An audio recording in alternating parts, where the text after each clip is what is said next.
and careers in cybersecurity.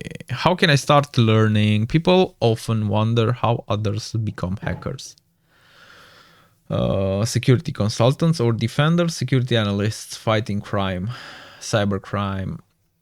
And the answer is simple. Break it down. Learn an area of cybersecurity you're interested in, and regularly practice using hands-on exercises built on habit of learning and a little bit each day on TryHackMe, and you'll acquire knowledge to get you first job in the industry.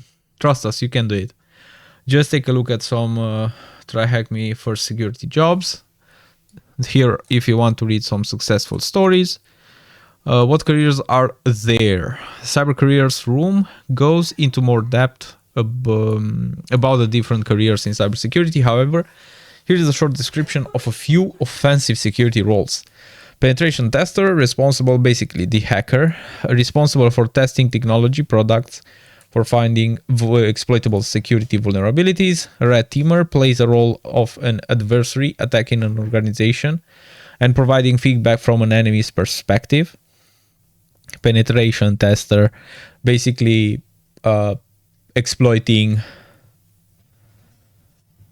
a technology. Red teamer, exploiting infrastructure. But a pen tester is a red teamer. Security engineer, design, monitor, and maintain security controls, networks, and systems to help prevent cyber attacks. Cool.